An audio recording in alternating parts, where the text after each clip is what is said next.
சமூகம் நமக்கு என்ன கத்து கொடுத்துட்டு இருக்கு தெரியுமா? யாரையும் நம்பாத. அவனை பார்த்தா நல்லவன் மாதிரி இல்லடா. ஏன் ஆனந்தி இப்படி கேக்குற? நீ அன்பு கூட தானே இருக்க.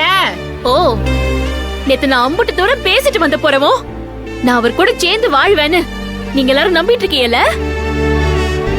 அப்ப நீ அன்பு கூட இல்லையா? சாவித்ரி அக்கா, இவ எங்க அன்பன் கூட இருக்கா? வேலண்ண வீடு தேடி கூப்பிட போன மனுஷனை கதவை சாத்தி அசிங்கப்படுத்தி அனுப்பியிருக்கா. இவ இப்படி பண்ணா அவர் எப்படி வேலைக்கு வருவாரு? என்ன ஆனந்தி இது? இந்தாருங்கக்கா, இனிமே வேலையை தவிர யாரு என்கிட்ட வேற எதை பத்தியும் பேச வேணாம். என் வாழ்க்கை என்னவோ அத நான் பாத்துக்கிறேன். நீங்க உங்க வேலையை பாருங்க, போங்க. அக்கா, நம்ம எல்லாம் சேர்ந்து அவ வாழ்க்கைய அழிச்சிட்டதா நினைச்சிட்டு இருக்கா. அப்படியே நினைச்சிட்டு இருக்கட்டும். ஒரு நாள் அது தப்புன்னு அவளுக்கே புரியும். போய் வேலையை பாருங்க.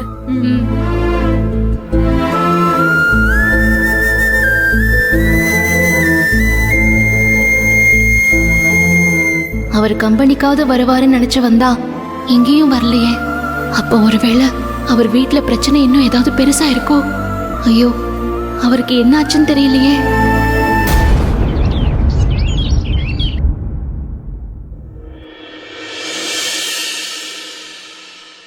நில்லு மகேஷ். அன்போட அம்மா அந்த கல்யாணத்துல உன்னையும் எங்களையும் வாய்க்கு வந்தபடி பேசினதா கேள்விப்பட்ட. அதெல்லாம் ஒண்ணும் இல்லம்மா, ஏதோ கோவத்துல அப்படி பேசிட்டாங்க. ஏன் நீங்க கோவத்துல யாரையும் எதையும் சொன்னதே இல்லையா?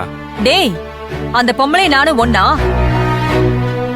நான் பேசுறேனா? நான் முதலாளி.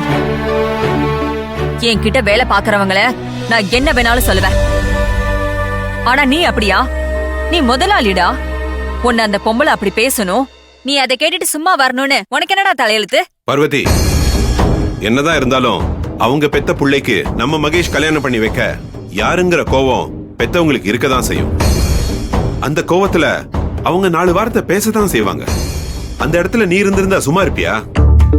எனக்கும் என் பிள்ளைக்கும் ஏன் அப்படி ஒரு தலையெழுத்து வரப்போகுது?